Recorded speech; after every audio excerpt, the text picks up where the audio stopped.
Beleza. Ok, pessoal, gostaria de agradecer muito a presença de vocês todos e a oportunidade grande de poder conversar um pouquinho com vocês sobre minha experiência, que nasceu por acaso, no sentido que eu transitei na Itália, foi bloqueado pelo lockdown e minha viagem de volta pelo Brasil foi negada. E aí, bloqueado na Itália, eu me ofereci como voluntário para participar da força-tarefa relacionada com a infecção do SARS-CoV-2. O que eu vou falar hoje é propriamente a experiência que eu vivi com as minhas mãos, tocando pipetas na minha pele, né? Trabalhando aqui de voluntário e algo que é um pouco diferente do que eu faço normalmente, que é pesquisa. Aqui foi uma experiência puramente diagnóstica, onde eu pegava as ordens como um soldadinho de pessoal com muita mais experiência que eu no diagnóstico, e vou contar um pouco a história de o que aconteceu aqui na Itália, como começou no norte da Itália, quais foram as medidas e, sobretudo, do ponto de vista diagnóstico e laboratorial, onde que estamos, certo?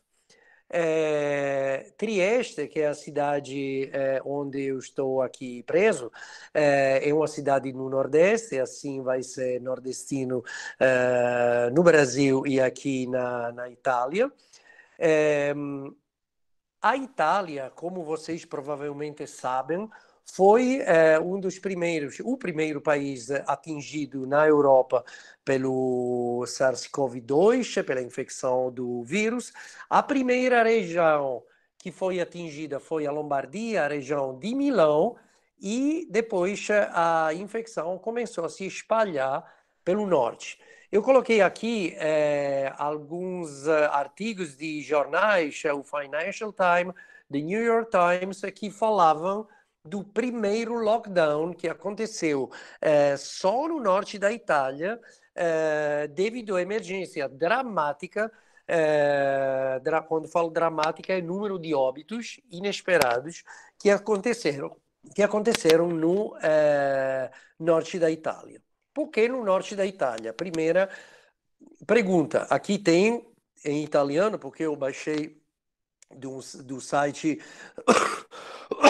do Ministério da Saúde italiano. Quanto mais escuro é a cor, quanto mais casos tem. Dá para ver como aqui tem duas regiões dramaticamente atingidas. Aqui é onde eu moro, certo? Agora, onde eu moro forçadamente agora. E aqui tem uma diferença importante de distribuição de casos registrados nas várias regiões. Então, é fato que a região de Milão foi a primeira região onde aconteceu a bronca. Por quê e como aconteceu?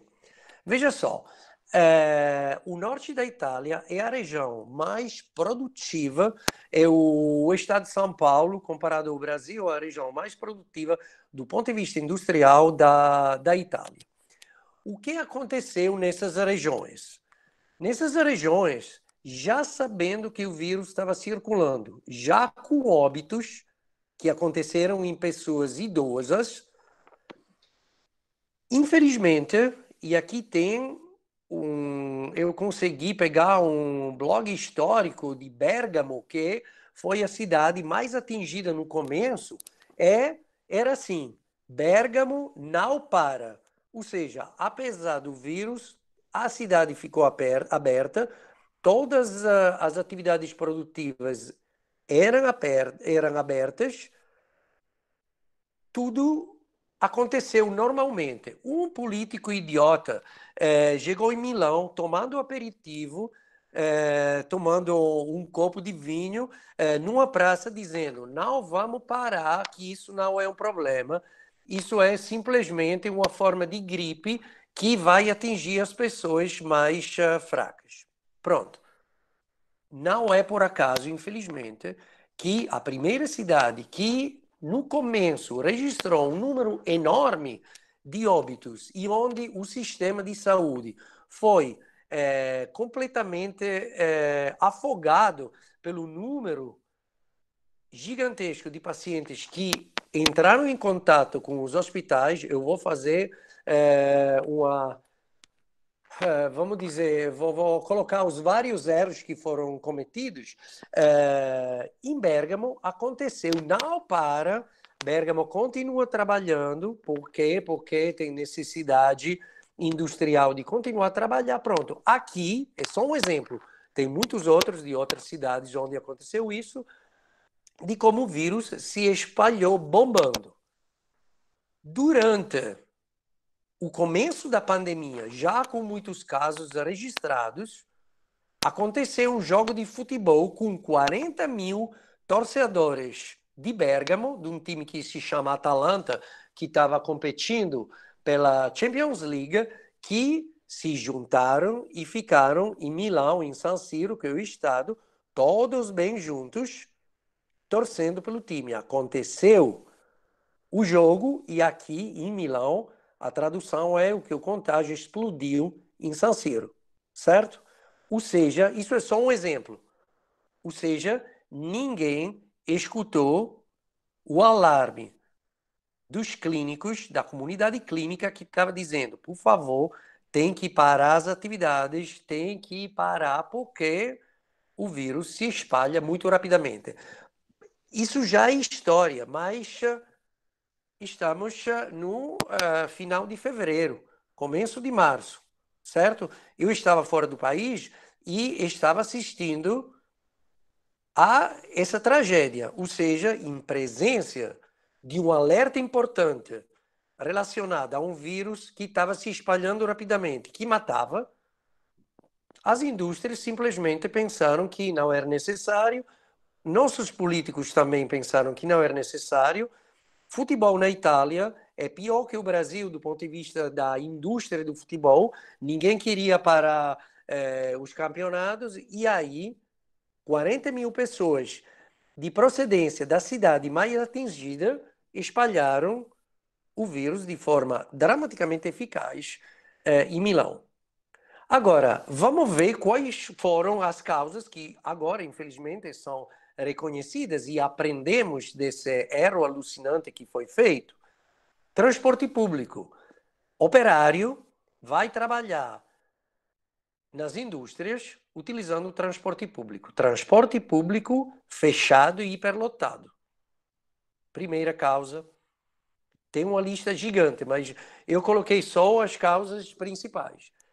Um acesso indiscriminado aos prontos-socorros dos hospitais, ou seja, os hospitais não tinham como separar pacientes com sintomas parecidos, sugestivos do Covid e dos outros pacientes. Pronto.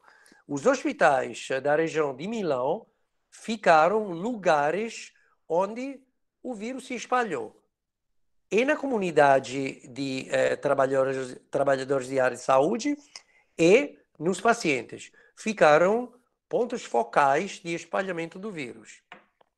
Outra coisa dramaticamente importante: todos os médicos de família, o PCCF, é a correspondência evolutiva lá no Recife, não foram fornecidos de dispositivos de proteção individual. Sendo assim, alguns médicos continuaram visitando os pacientes, se infectaram e infectaram outros pacientes. Outros médicos, por medo, simplesmente fecharam os ambulatórios. Resultado: espalhamento do vírus e falta de curas básicas, não só pelo Covid, para um monte de pessoas. Ou seja, não só óbitos ou internamentos em hospitais relacionados diretamente com o vírus, mas falta de cura para outros pacientes. Veja bem, outro problema. A Lombardia, a região de Milão, é o local na Itália onde tem o maior número de clínicas particulares que têm um convênio com o SUS para atender pacientes. O sistema público na Itália de saúde funciona muito bem, Mas na Lombardia, tiraram dinheiro do público para colocar, em particular, relacionado com saúde pública. Quem que tinha plano de saúde ia lá, viu? Resultado, o sistema público se enfraqueceu e muito, o outro não estava preparado, o privado não estava preparado para enfrentar uma pandemia.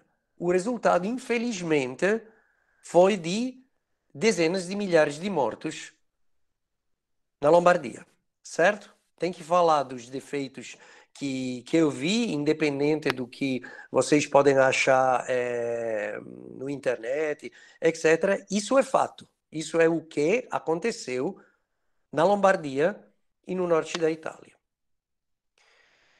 Aí, depois que o vírus começou a se espalhar de uma forma dramática e o número de óbitos aumentou e muito, a Itália fechou.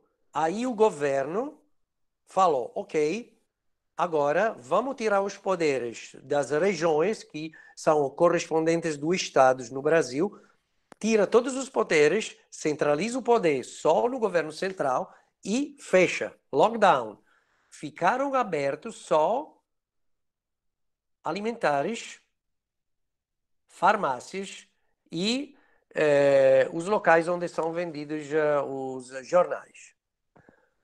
As fronteiras foram fechadas, não só as fronteiras, aqui é o aeroporto onde eu cheguei, de Veneza, já estava deserto, fechou. E todas as companhias aéreas fecharam, cancelaram os voos para a Itália. Os voos caíram, né?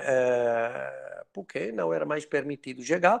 Foram fechados as divisas entre regiões, entre estados, e ninguém podia sair da cidade. Podia sair só para razões dramáticas de trabalho, basicamente era só pessoal sanitário. Então, lockdown total. Aqui, outra coisa, outra observação. Passou uma mensagem que era: fica em casa. Fica em casa é justo, mas não é correto até o 100%. A informação correta é, não, fica em casa. Fica em casa, beleza, mas fica distante. Ou seja, o distanciamento social foi o que foi a chave do sucesso da redução de números de contágios na região onde eu estou operando, certo? Em Trieste, a história começou bem leve e depois começou a bombar. O número de infectados começou a aumentar, aumentando o número de tampões, testes biológicos, moleculares que a gente estava fazendo. Tem uma coisa muito triste relacionada ao gerenciamento privado de asilo. Em Trieste, vamos dizer, a população é idosa, tem um número de idosos importantes e tem asilos que são gerenciados para empresas particulares que não adoptaram na hora, porque custa, né, as medidas de segurança. Agora, isso em março, eram 102 casos sobre 400 pessoas internadas nos asilos. Infelizmente, agora é quase 90%, certo?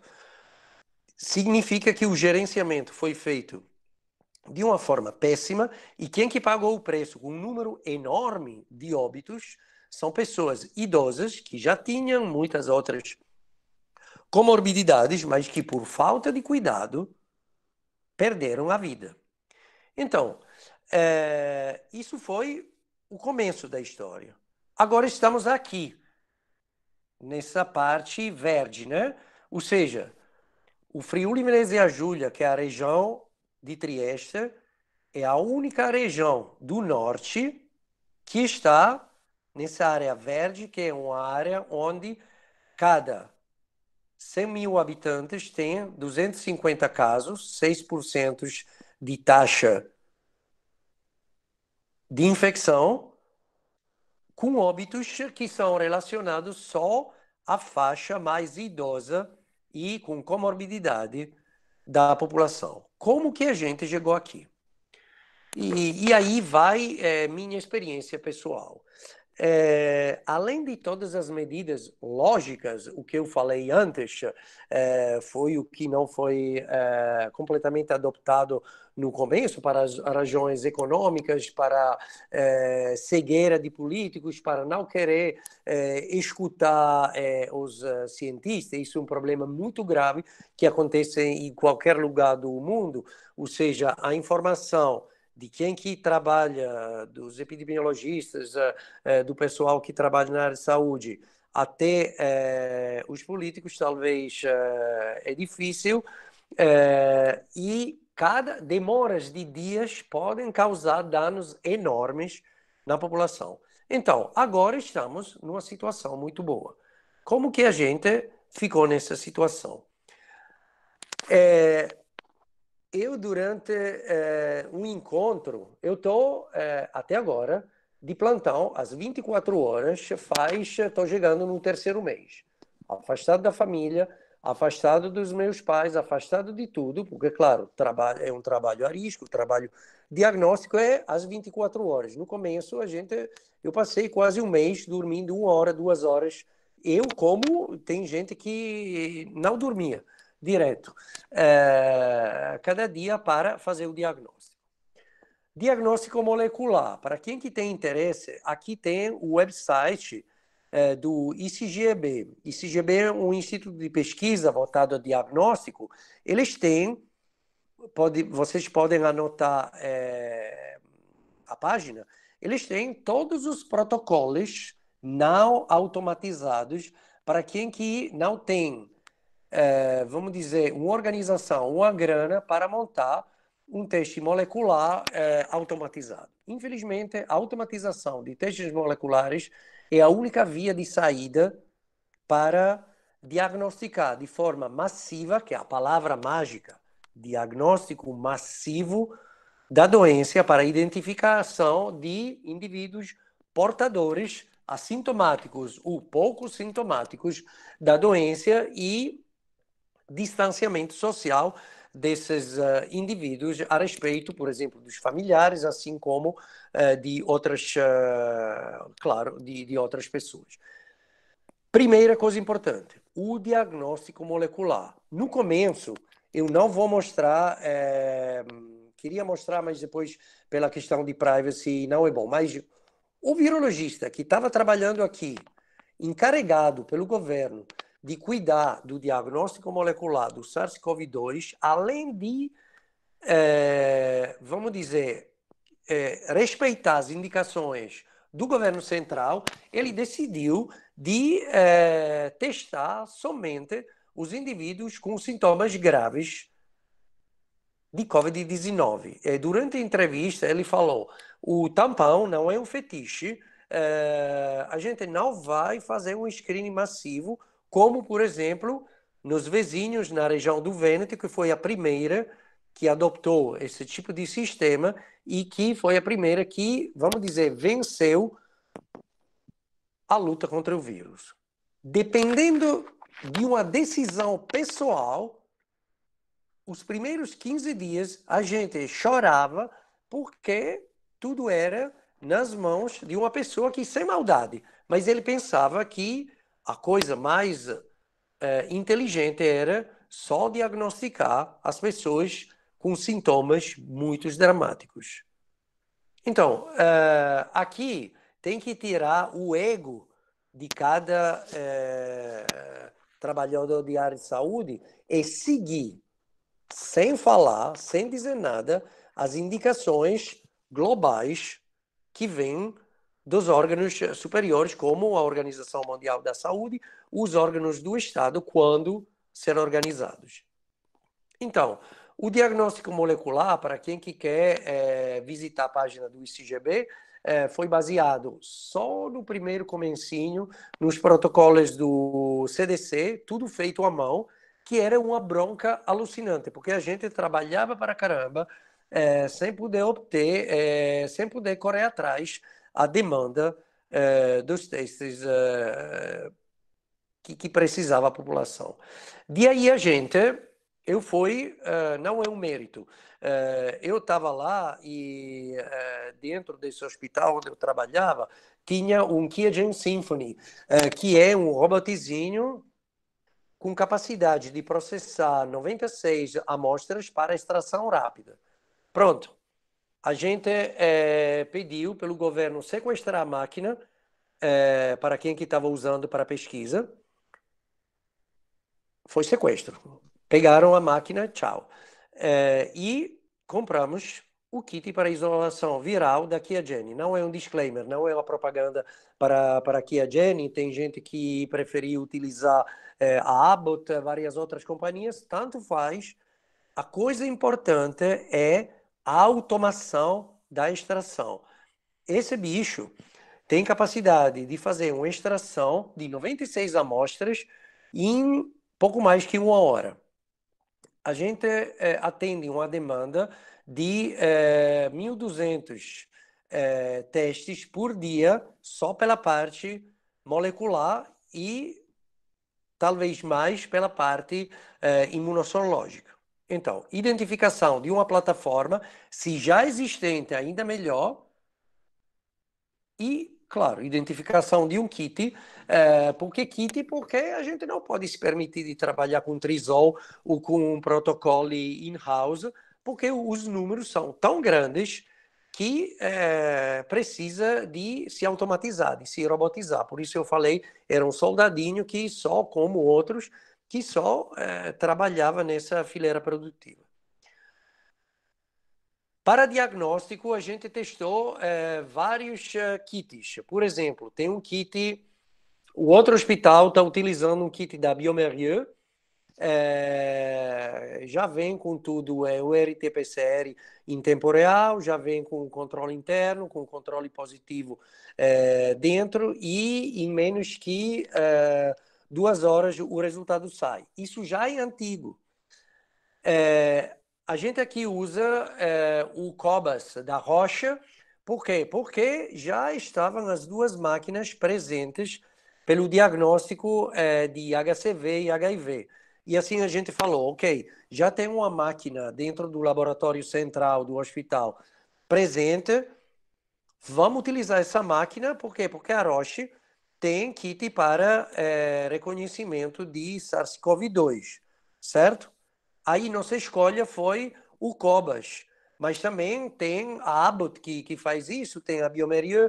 Então, dependendo, não tem o padrão ouro, dependendo da automação e da seriedade, claro, da empresa que faz a automação e das máquinas, isso custa caro, pré-existentes, a gente usa e entra nessa rotina. O tempo diagnóstico é ridiculamente rápido a respeito de trabalhar à mão.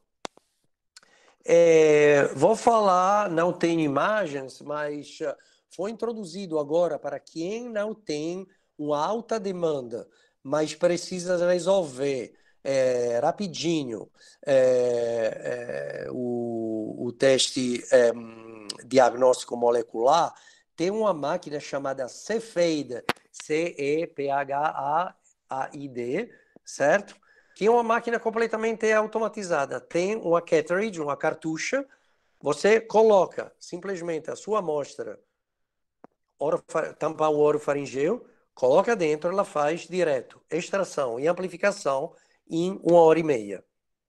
A máquina não é muito processiva, consegue chegar até, faz 16 amostras cada hora e meia, e a interpretação é muito fácil. Isso é utilizado agora nos hospitais periféricos que têm que atender uma demanda de controle, por exemplo, sobre os pacientes. Mas os padrões ouros são, pelo menos, plataformas baseadas em testes feitos em bateria de 96, certo?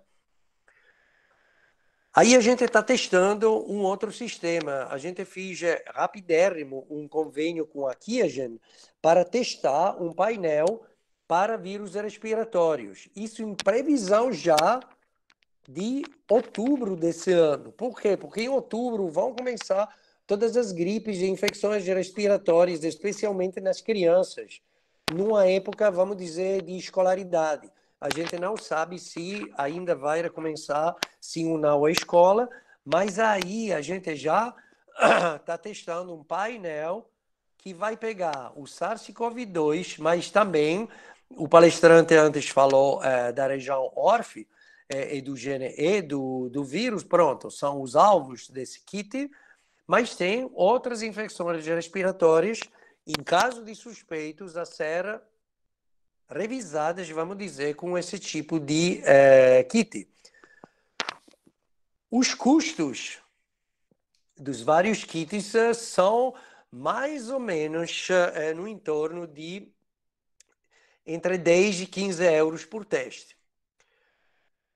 Parece caro para um número grande de indivíduos, mas se você calcula o preço do aleitamento de um paciente aleitado no HC, num leito normal de uma clínica médica, custa mais que R$ 1.000 por dia, certo? Aqui um teste custa bem menos.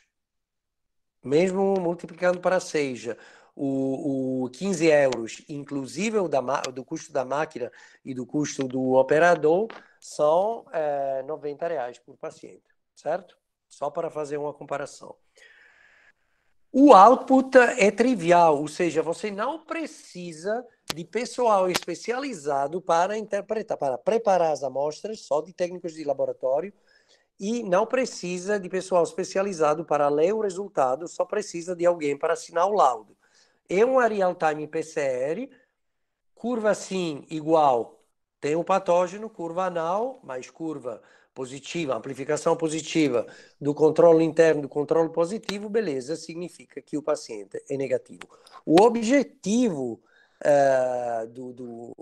do hospital onde eu estou prestando serviço era objectivizar ao máximo todas as tecnologias. Deveriam ser tecnologias que podem ficar nas mãos de técnicos de laboratórios e só na fase final, só para assinar laudo, só para emitir laudo, vão precisar de um médico ou de um pessoal que possa ter esse tipo de convênio para assinar um resultado. Outra coisa importantíssima que eu aprendi durante esse período. Eu sou, basicamente, professor e pesquisador. Eu entrei nessa luta porque tinha um passado de diagnóstico.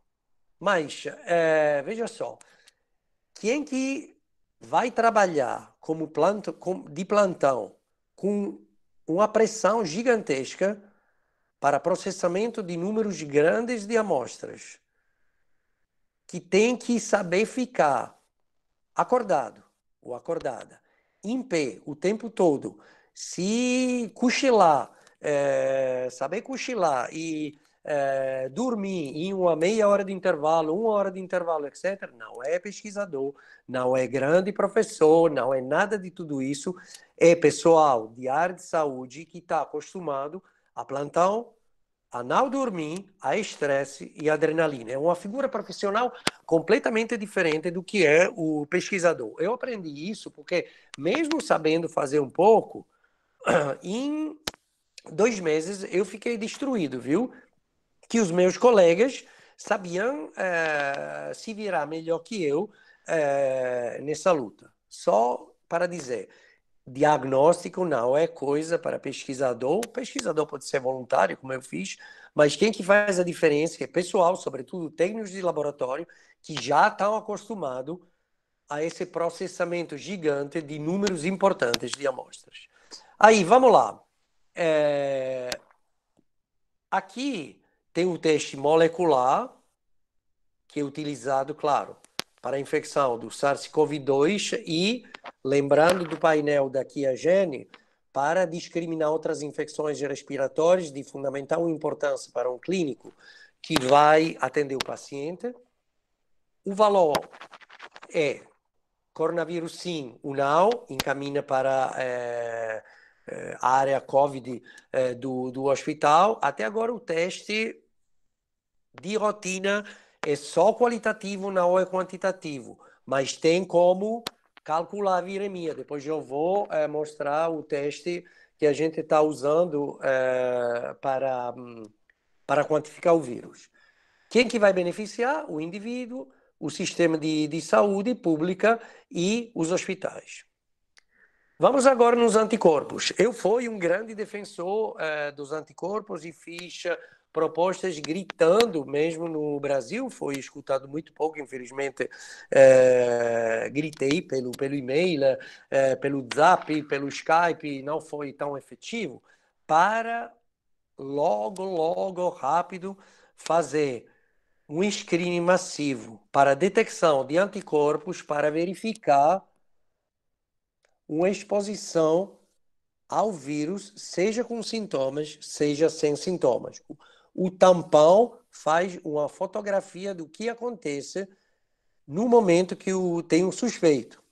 O anticorpo é bem mais trabalhoso como detecção, não foi fácil chegar à identificação de kits diagnósticos de anticorpos. Faz 2 semanas que estamos com a certeza de utilizar, temos nas mãos algo de importante, mas é fundamental verificar. Claro, IgM significa que a presença de IgM, de imunoglobulinas M, que você está na fase, vamos dizer, aguda da infecção, mas o mais importante é o IgG, a memória imunológica, para que não é uma memória permanente, a gente não sabe, mas pelo menos para saber quantas pessoas numa população ficaram em contato com o vírus.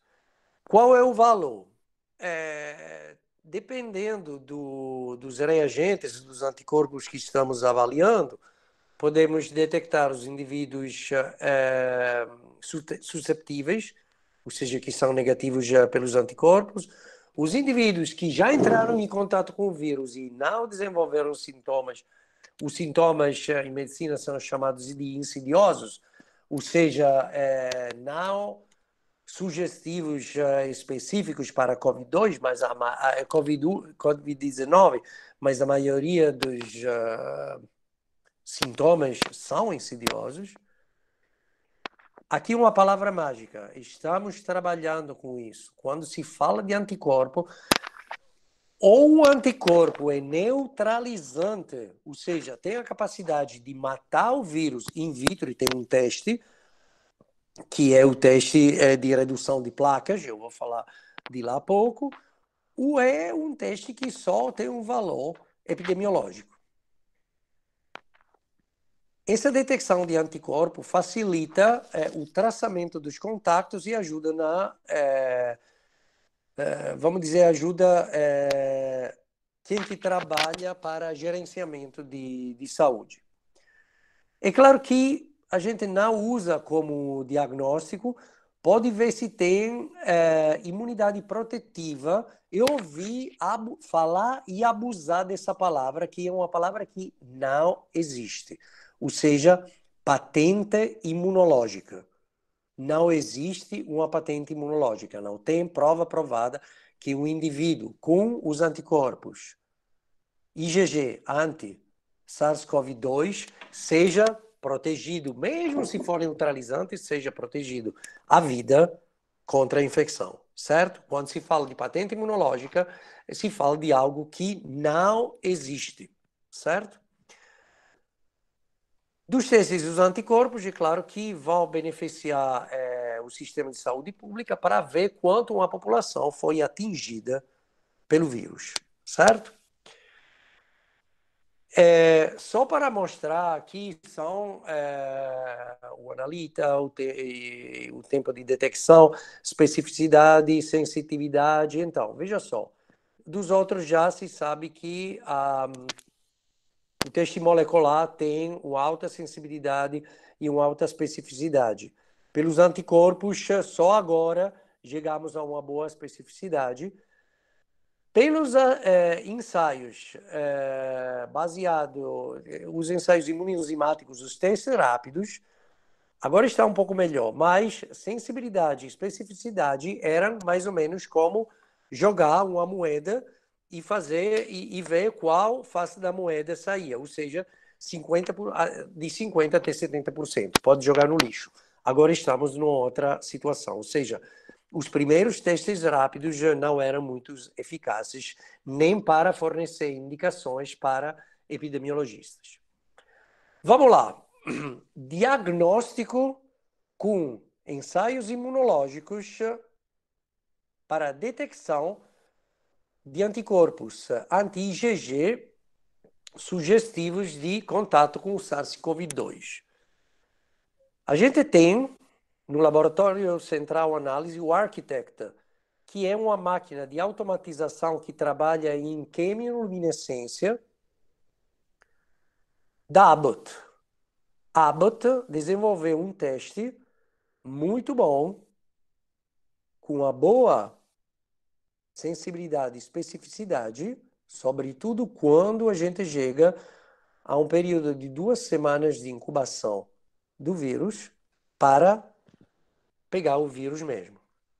Essa máquina tem uma processividade no entorno de 1.500 amostras por dia, trabalhando também como máquina para outras doenças, como, por exemplo, outras doenças respiratórias. Isso é o que a gente está utilizando. Ou seja, detecção anticorpal massiva, que faz parte da estratégia que foi adoptada para a nossa região, que a gente chama de TNT, Test and Test. Ou seja, fazer teste, screening massivo, é muito trabalho para a gente no laboratório, mas para a população, certo? Outra alternativa, isso a gente não está usando porque não tem essa máquina chamada de Lason, mas é a Diasorin. Essa Diasorin desenvolveu um sistema automatizado para a detecção de IgG pela proteína, pelo dímero S1, S2, a proteína já clivada pelo TRIMPS22 do vírus. Ela providencia 170 resultados por hora, trabalhando às 24 horas em um monte de resultados. A coisa muito boa que a gente está verificando agora e que a empresa fala que os anticorpos que está detectando têm capacidade de neutralização. É claro que a gente está verificando isso in vitro, certo? Outra empresa foi a primeira, a Snaib Diagnostica, que a gente usou no começo, porque a gente tem a máquina chamada de Maglume. São todas máquinas presentes na maioria dos laboratórios centrais no mundo. São máquinas presentes nos laboratórios de automação. A tecnologia se chama de CLIA, que é Chemiluminescent e Immunofluorescence Assay, certo? Essas máquinas permitem o uso de kit para a detecção de anticorpos. Agora, a SNAIB fez o quê? A SNAIB preparou um sistema de detecção de várias moléculas, não só para diagnóstico IgM e IgG de COVID-2, mas que cuidam, isso do ponto de vista clínico, o que é mais importante agora. Vocês sabem que a infecção pelo SARS-CoV-2 saiu como uma doença relacionada à pneumonite grave, viu? Que é verdade. Só que agora, nos pacientes, nós temos, por exemplo, o triplo de falecimentos para infarto na nossa região. Sintomas cardíacos dramáticos, rins. Os rins são dramaticamente atingidos, glomerulonefrite pesadas. Então, cytokine storm, o que foi atenção chamada pelos imunologistas que estavam falando dessa tempestade citoquínica como a base da inflamação massiva presente no paciente. A tempestade citoquínica é típica, por exemplo, da CIRSA, que é um choque devido à infecção para qualquer patógeno, certo? Aí, esse cytokine storm é diagnosticado com as mais importantes citocinas no mesmo ensaio, certo? Felizmente, as empresas estão respondendo bem, claro, é grana, significa dinheiro para responder às perguntas clínicas. Quando a gente trabalha no diagnóstico, a gente tem que se fixar bem na cabeça que o que a gente está fazendo tem um único objetivo, não importa com qual tecnologia, mas é o bem do paciente, certo? Uma coisa é o diagnóstico, outra coisa é a pesquisa. São dois planetas completamente diferentes, certo?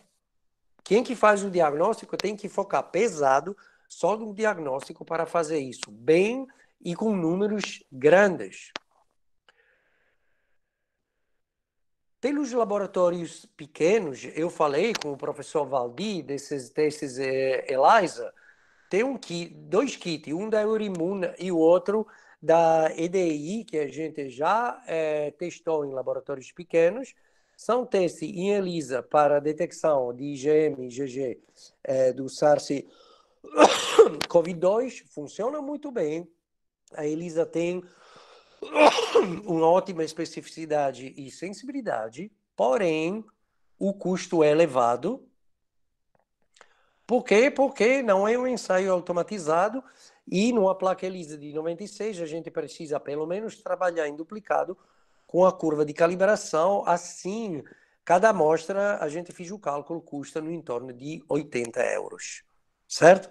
Funciona muito bem, mas não é automatizável. É recomendado só, por exemplo, pelo acompanhamento imunológico de pessoal que trabalha na área de saúde dentro do hospital mesmo, onde já tem as máquinas de ELISA. Os dois são equivalentes, a gente optou pelo EDI porque foi banalmente o primeiro a chegar, ou seja, você compra e em 2 dias chega o kit. Por quê? Porque é preparado na Itália, isso é alemão e chegava em uma semana. O que fez a diferença na venda desses testes foi a rapidez de chegada também. E aí os testes rápidos. Eu participo cada 15 dias a reuniões virtuais do WHO, da Organização Mundial da Saúde, laboratório, para seguir as indicações dos profissionais de saúde de lá, viu? Tem vários testes, muitos foram descartados porque não tinham especificidade e sensibilidade. Agora a gente está testando esse kit que foi relativamente satisfatório.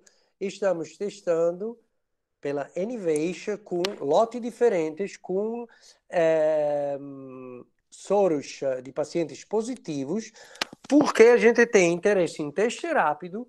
Para fornecer o teste rápido custa pouco, no máximo 5 euros, mas talvez menos. Mas para poder fornecer numa fase inicial, por exemplo, todas as indústrias que querem fazer isso pelos operários, um teste que tinha pelo menos, nosso objetivo é 95% de especificidade, 95% de sensibilidade em lotes diferentes. E estamos nessa luta.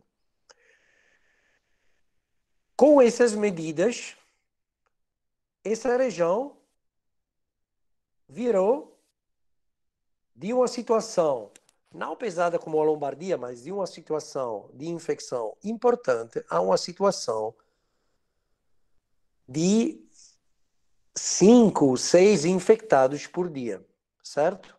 Ou seja, houve uma queda importante dos contágios e também dos óbitos.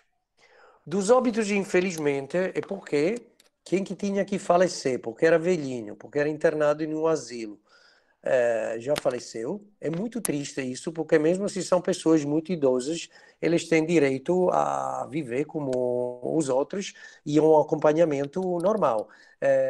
Tiveram casos de morte não para a Covid, mas relacionadas com o Covid, porque os operadores de saúde, por medo, não cuidavam mais dos idosos e os idosos faleceram por outras causas. Ou seja, é um exemplo trágico de gestão particular da pandemia para quem gerencia asilos com o único objetivo, que é o lucro, Não são todos, mas aconteceu o lucro, e aí não compraram o DPI, trabalharam com pessoal não particularmente preparado e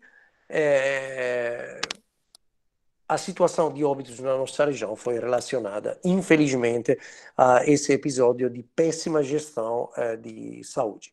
Então, agora estamos numa situação de pouquíssimos contágios faz 3 semanas. Claro que o lockdown jogou um papel fundamental, mas o que está fazendo muita diferença é o triplo T, teste, teste, teste. Identificação, é modelo Coreia, a gente não inventou nada. Identificação dos portadores, isolamento e distanciamento social, certo? Vamos aqui na parte de teste de neutralização, ou seja, as empresas particulares que estão fornecendo kits maravilhosos para automação e detecção do vírus. A gente, claro, acredita, está trabalhando com eles, mas vai verificar com teste de neutralização de placas a capacidade dos anticorpos dos indivíduos. Vocês talvez ouviram falar de uso de plasma de pacientes que já resolveram a infecção para tratar indivíduos doentes. Foi feito em Pavia com sucesso, mas com um número pequeno de pacientes, 80 indivíduos. Isso é o grande problema de relatos de casos de terapia com sucessos. Veja a cloroquina, que no começo parecia a panaceia para resolver qualquer coisa e agora não é mais aconselhada da Organização Mundial da Saúde. Por quê? Porque é relacionada com um relato de caso feito para uma pessoa muito competente, mas relacionada em poucos indivíduos. Então, no tentativo de objetivizar os resultados, a gente montou esses ensaios de neutralização de placa. Aqui vou citar outro erro. Eu estou falando de todos os erros feitos para que no Brasil, que ainda estamos, eu me sinto brasileiro, numa fase ainda que está subindo da infecção, eu espero que minhas palavras sejam ouvidas para quem que decide dar saúde. Por quê? Porque para fazer o teste o print de neutralização de placa, é preciso ter um P3, um laboratório de biossegurança 3.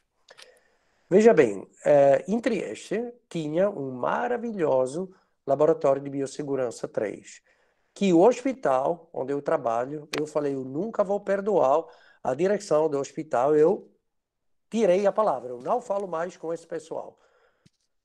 Porque eles simplesmente fecharam o P3, porque por causa de desacordos entre o gestor do P3 e outros profissionais de área de saúde. Ou seja, tiraram uma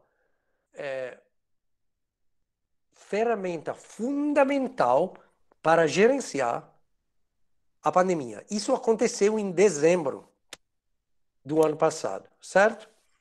Felizmente, um banco particular escutou nosso grito de ajuda e construiu, em 2 meses, um laboratório pequeno, mas funcionante, P3, numa cidade aqui vizinha, 30 quilômetros de Trieste, Monfalcone. E agora estamos trabalhando com neutralização. Como que é feita? É muito fácil. A gente já tinha a experiência do Zika vírus. A gente já era vamos dizer, desse ponto de vista, a pandemia do Zika me ajudou muito pessoalmente para entender o que é uma pandemia, como tentar gerenciar. Então, a gente usa células permissivas, células que deixam o vírus entrar facilmente. São células de rim de macaco, do Cercospora septicus. AC2 é expresso em quantidades industriais no rim, certo? O vírus entra, as células parecem fibroblastos. São cultivados num meio de cultura que é o DMEM, que é meio de cultura que custa pouco e fácil. Cultivo normal, você inocula, coloca o material biológico do paciente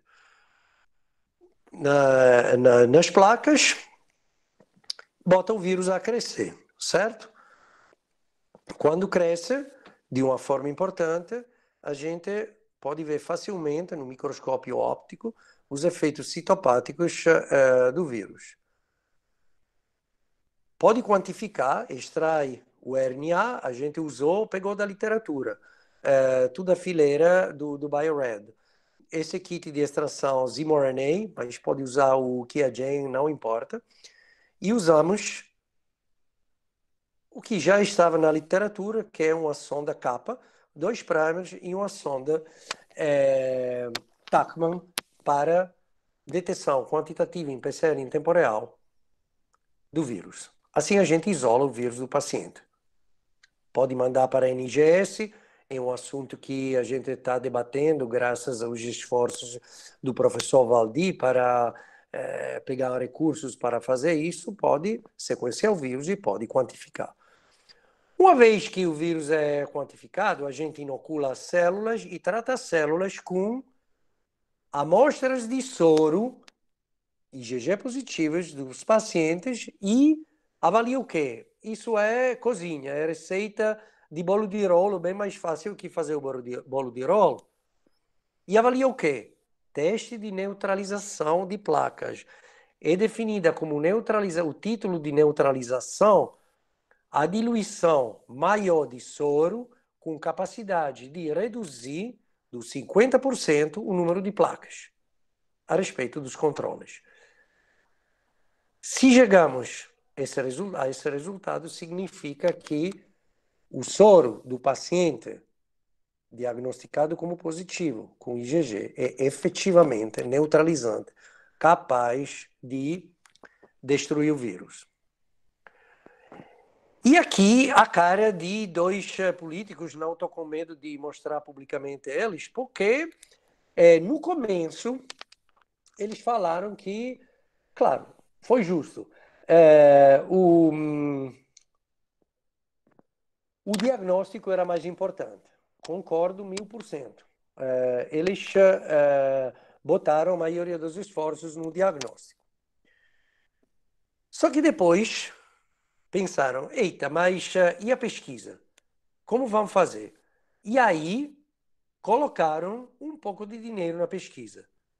E um time do ICGB, agora eles foram os primeiros, com uma graninha de pesquisa, isolaram e sequenciaram 4 vírus, é a mesma cepa, presente entre estes, certo?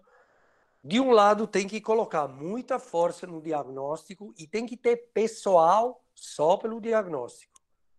Do outro lado, tem que pensar na pesquisa, não esquecer, e jogar, claro que é um dinheirinho, na pesquisa. Falando de pesquisa, a gente ganhou um pequeno projeto. Quando eu falo da gente, na verdade, são pós-doc do hospital que trabalhavam comigo, que agora gerenciam um pequeno laboratório, são 3 pessoas, 2 pós-doc e uma PhD, ganharam uma graninha para poder tentar dar uma contribuição. Eu vou mostrar só algumas coisas que elas fizeram. Primeiro, nós temos a Luísa, depois vou mostrar a foto, que é a mainha do laser. Ela já publicou um trabalho sobre a eficácia do laser, por exemplo, contra vários patógenos, para uso tópico contra o herpes vírus, nas infecções da boca, contra a mucosite oral. Ela trabalhou com a fotobiomodulação para a redução de dor, como analgésico, como anti-inflamatório. Então, ela fez a proposta de estudar os efeitos antivirais, como a gente já publicou com Zika in vitro, claro. Porque o intuito era, será que, sendo a cavidade oral e a cavidade nasofaringea facilmente irradiável com o laser, será que tratar pode, claro que não vai curar o indivíduo, não vai fazer a clearance do vírus, mas ajudar de alguma forma a inibir a carga viral. E já que foi publicado muito recentemente um trabalho sobre presença de coronavírus na saliva, a gente pensou nisso. e ela tem um protocolo muito bom. A gente trabalha com um sistema de neutralização de placa para ver se células vero infectadas pelo vírus tratadas com laser vão beneficiar desse tratamento. E aí a gente está tentando, nesse momento, de reduzir a carga viral, como foi feito com Zika, pela parte neuronal, e um modelo de células gliais, da glia ependimal. A gente está fazendo a mesma coisa, elas estão fazendo a mesma coisa com o SARS-CoV-2. Por que isso? Porque estamos numa fase onde temos um monte de tratamentos propostos, nenhum desses é ainda efetivo. A Luísa fez uma proposta apenas para coadjuvantes terapias e está trabalhando nesse sentido. Aqui tem tudo o protocolo, eu não vou entrar nos detalhes, mas de irradiação. Os experimentos iniciais usam células CACO2 intestino, porque a C2 está super expresso, e aí são células muito permissivas pela infecção e podem beneficiar desse tratamento. É um tratamento, é uma luzinha, de verdade é uma luzinha que não tem nenhum efeito colateral, nem mutágeno, e que a gente demonstrou em várias doenças. Se vocês procurarem no NCBI, com o meu nome, ou com o nome de Zupin Luísa, ela publicou muitos trabalhos justamente sobre o efeito desse laser em fotobiomodulação. O outro é nossa Paula, a mainha da autofagia. Ela começou e ganhou uma grana também para estudar autofagia no processo de internalização do vírus. Ela estuda a furina e o processo autofágico que poderia ser utilizado. O Zika tem capacidade de fazer hijacking, se burla da autofagia e escapa a autofagia e não é degradado. A pergunta era se eventualmente o SARS-CoV faz a mesma coisa. São ensaios pequenos que custam pouco e que com 15 mil euros de projeto podem ser desenvolvidos. Ou seja, a maioria da grana, claro, é colocada pelo diagnóstico, mas pela pesquisa com a graninha podem... Um pós-doc sozinho, trabalhando sozinho, pode retrivar já muitas informações sobre a biologia do vírus. Um dos interesses grandes da Paula, da autofagia, é a inflamação e ativação do inflamassoma, com secreção de citocinas em relação com o fenótipo inflamatório dramático do paciente, certo? Basicamente, do ponto de vista experimental, a gente infecta células, pode ser célula vero no começo, depois vai para caco ou para outras células do rim, mas pode usar célula de qualquer tipo. A gente está agora pensando de usar as ACAT cells, que são queratinócitos, para ver o nível da pele. O que acontece é vai ver o efeito do vírus sobre duas proteínas, LC3, que fala do começo da autofagia, e P62, que fala que dá luz verde para a finalização da formação do autofagos lisossoma. Se uma das duas, e a Western blot, são detectadas para a Western blot, e se uma das duas falha, significa que o vírus talvez está jogando um papel ruim relacionado também ao hijacking, a se burlar da autofagia, certo? Outra coisa, inflamação. A gente está desenhando um painel de citocinas para identificar, pesquisa, mas com efeito imediato nos pacientes, para identificar as principais citocinas nos pacientes mais graves relacionadas com essa tempestade citocínica e essa doença hiperinflamatória. Eu estou no hospital infantil de criança. Aí só abro uma parêntese rápida e já estou chegando ao fim. Estamos com poucos pacientes pediátricos internados. Eles são graves do ponto de vista inflamatório. Não sei se vocês ouviram falar de pacientes pediátricos com sintomas Kawasaki-like. Kawasaki é uma patologia pediátrica caracterizada para forte inflamação e para febre altíssima. Os sintomas são muito parecidos ao que está acontecendo nas crianças infectadas pelo SARS-CoV-2. E a gente tem um painel de 32 citocinas que a gente já estudou nessas 3 crianças para analisar o perfil inflamatório desses indivíduos. Os primeiros que foram analisados são caspase-1 e interleucina 1 beta, que são as proteínas do inflamassoma. Aqui são, e vou concluir a apresentação,